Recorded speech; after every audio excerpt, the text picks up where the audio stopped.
Bananas by David Walliams, Part 2. Eric had dashed past animal after animal until he finally reached his best friend's cage. To his sadness, he saw Gertrude the gorilla squatting in the corner with her back to the crowd, rocking to and fro. That was not right. Something was very wrong. The old girl was not her normal self at all. Usually, she would delight in showing off to the crowd, getting up to all sorts of tricks, especially for a banana, or two, or three, or as many as she could stuff in her gob at once, which was a lot. Gertrude's favorite party tricks included sticking out her tongue, wiggling her bottom, beating her chest, saluting like a soldier, putting her finger in her ears, peeling banana with her feet, swinging on her rope like dessert, flattering her nose right up against the bars of her cage, performing a cartwheel, giving the crowd a royal wave, blowing a banana up into the air with her mouth and catching it again, pretending to sleep on a banana skin, rolling around in the straw, hooting with laughter, copying the walk of anyone passing by, especially that of the RSU Director General himself, Sir Frederick Crown. The boy couldn't bear seeing his friend looking so sad today. Last night's bombing ray had clearly frightened the life out of her. The crowd gathered round her cage were muttering and mourning. I pay good money for this.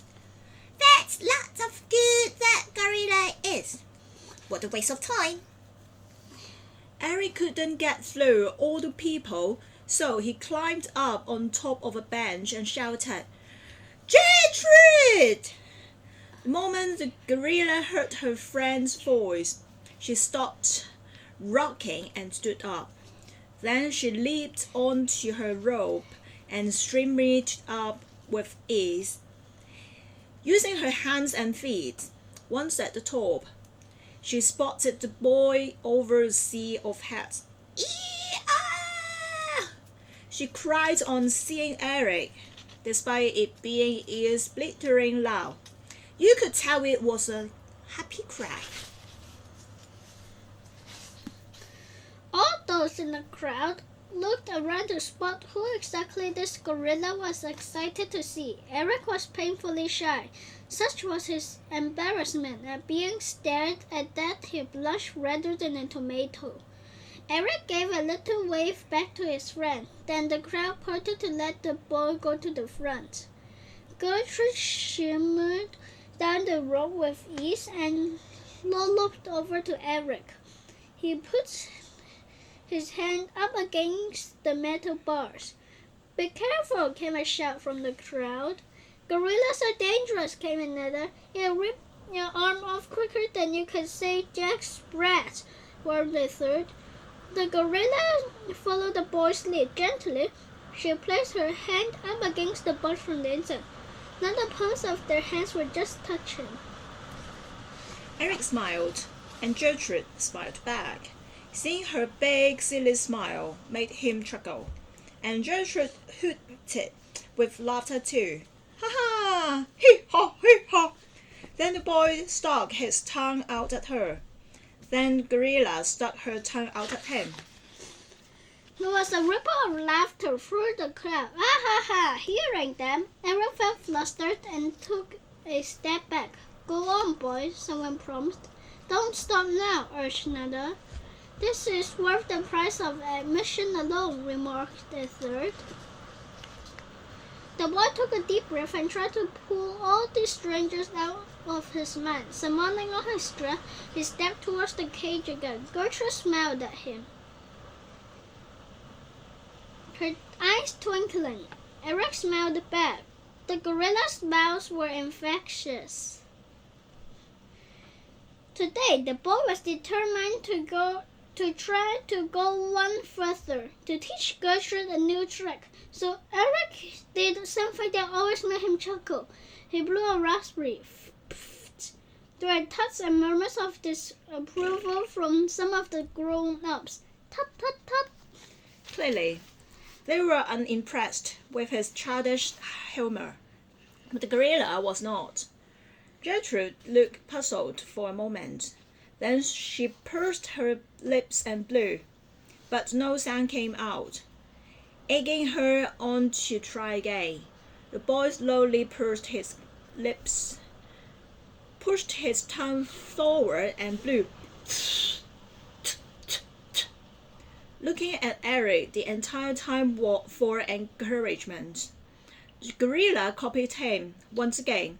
She pursed her lips and pushed her tongue even further forward, this time like a raspberry blowing champion. Gertrude blew the loudest, longest raspberry the world had ever known. Success! Despite now having his face covered in gorilla spittle, the boy couldn't help out loud. Ha ha ha! The stern-faced crowd began to chuckle too. Hoo, hoo, hoo, hoo. Well played, boy. The child is a marvel with animals.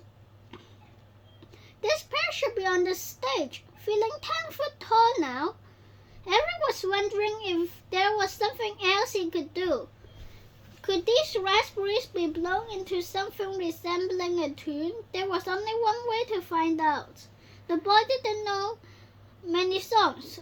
One he often sang in school assembly and had in fact sung that very morning was Through Britannia. So replaying the same tune in his head, he began raspberrying out the notes of the chorus. Eric then fell silent in the hope that Gertrude would follow his lead. The gorilla tilted her head and looked at the boy as if he was balmy. Undeterred by this, Eric persisted. The boy repeated himself.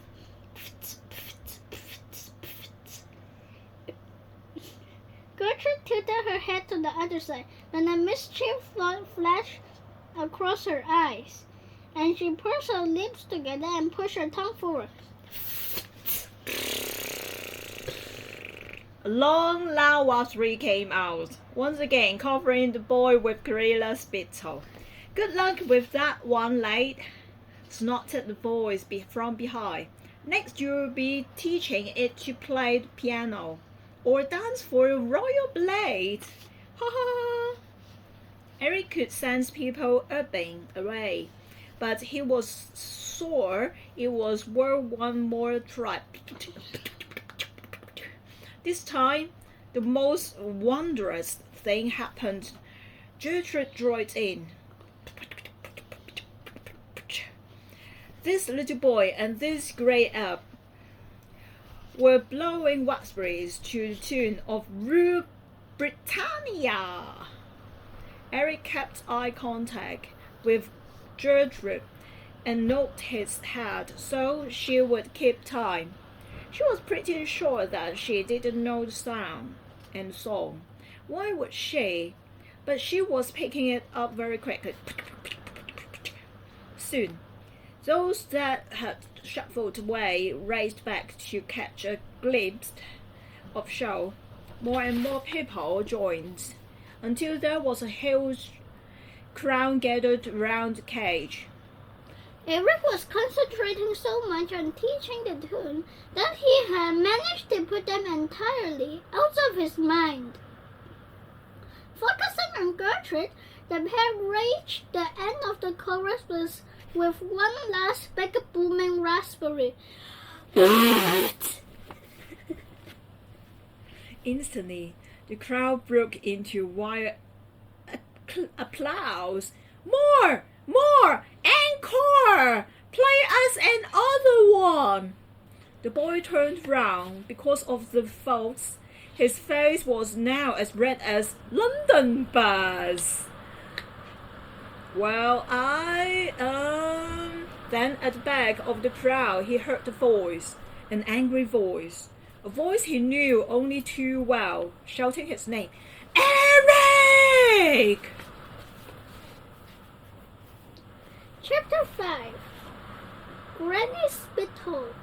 Eric! The voice yelled again. Now the boy blushed redder than a postbox. The crowd looked around to see who this person was with the incredibly loud voice. Good afternoon, Grandma, replied the boy weakly. Don't you good afternoon, Grandma me, boy. You are in almighty trouble. I ordered you to come straight home after school. But did you? Oh, no, you had to come here to the zoo again, didn't you? There was no answer to that. Eric was busted.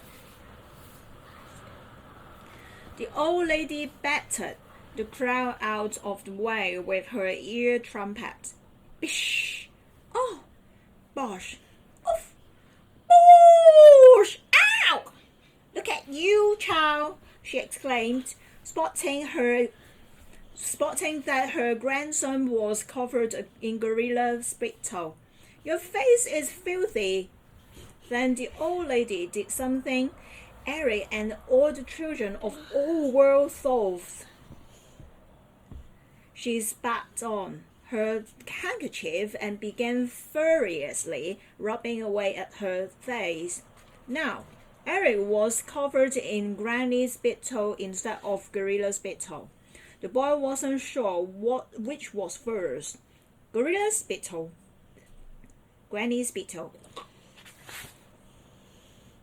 As if that wasn't punishment enough, Grandma yanked him by one of his sticky old ears. Come with me, she demanded. I bet this was all your Uncle Sid's idea. That man is always filling your head with silly ideas. Uncle Sid had nothing to do with it, lied Eric.